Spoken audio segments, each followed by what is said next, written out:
Hello दोस्तों, मैं फिर से धर्मार्ग लेकर के आपके सामने आई हूँ। मैं पिछले कई महीनों से धर्मार्ग नामक शीर्षक के अंतर्गत आध्यात्मिक और धार्मिक विचारों को लेकर के वीडियो शेयर करती हूँ। इसका मकसद ही मेरा ये है कि समाज के आगे कुछ ऐसे आदर्श, नैतिकता, संस्कार हम भर दें हर बच्चों में, युवाओं में, जिससे कि वो कभी भी उल्टी दिशा में ना जाएं, उनके पैर कभी डगमगाएं नहीं और एक अच्छी दिशा का मार्गनिर्देशन करें।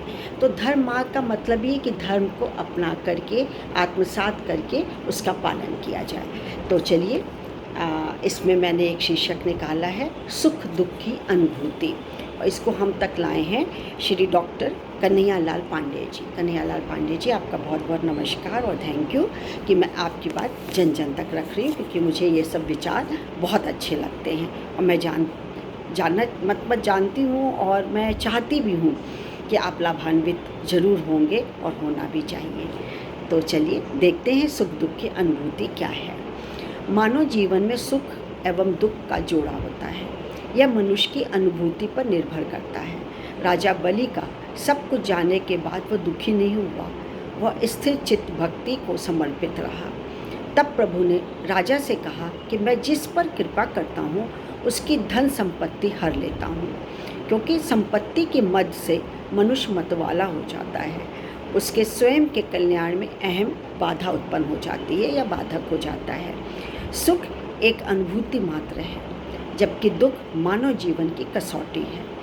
कष्टों को सहन करने से पापों का नाश होता है तथा मन निर्मल हो जाता है, और मन के निर्मल होने से प्रभु का सामीप्य भी प्राप्त हो जाता है।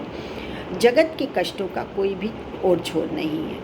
उन्हें विद्वानों ने अपने अपने दृष्टिकोण से ग्रंथों में स्पष्ट किया है। तथापि दार्शनिकों के मतानुसार कष्टों को उनकी प्रकृति के अनुसार 3 समूहों में बांटा जा सकता है। सुख की अनुभूति होने पर अत्यधिक प्रसन्न होना तथा दुख में विचलित हो जाना शास्त्र सम्मत नहीं है। इसके परिणाम मनुष्य को भोगने पड़ते हैं। सुख में अधिक उत्साहित होने पर देखा गया है कि वो प्रमाद में फंस जाता है। ऐसे लोग अपने कर्म से विचलित हो जाते हैं। दुख में विचलित न होने वाले पुरुष साहस एवं लगन के साथ काम करने से सफलीभूत हुए हैं। कष्ट सहकर जो श्रम हमने किया है उसी की परिणति तो सुख है। गहन कष्ट के पलों में गंभीरतापूर्वक विचार करने पर हम उसी निष्कर्ष पर पहुंचते हैं और उसी के लिए दुखी होते हैं जिसके लिए कभी आनंदित हुए थे। मानव जीवन में सुख दुख एक तराजू के समान होते हैं, कभी एक ऊपर तो कभी दूसरा नीचे।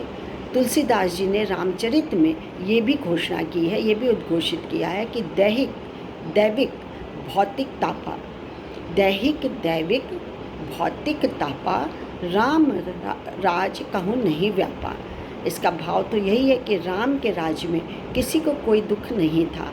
घटनाएं तो कर्म के अनुसार घटित होती जाती हैं। मानव जीवन के कष्टों को 3 भागों में हम विभक्त कर सकते हैं।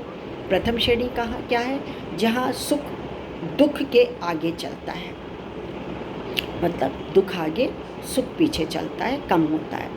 भोग की सामग्री जुटाने के लिए अनेक कष्ट झेलने पड़ते हैं। दुख की दूसरी श्रेणी है जो हम पर थोपा जाता है, यह अनायास ही हमारे समक्ष आ खड़ा होता है। और तीसरी श्रेणी का दुख वह है जो इन दोनों के मध्य का होता है, इसे हम स्वयं आमंत्रित करते हैं।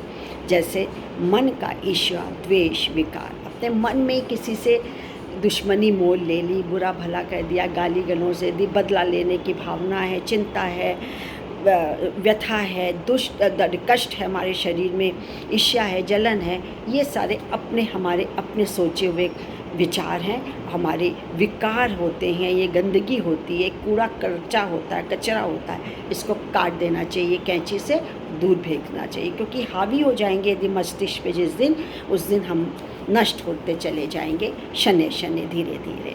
तो आज का विचार यही, फिर मैं एक कहानी, विचार या प्रसंग के साथ उपस्थित होंगी। तब तक मुझे इजाज़त दीजिए। मैं डॉक्टर मंजू जैन, फिर आपको नमस्कार। मैं retired associate professor pharmacy saint degree college Kanpur. आज के लिए बस इतना ही। बाय।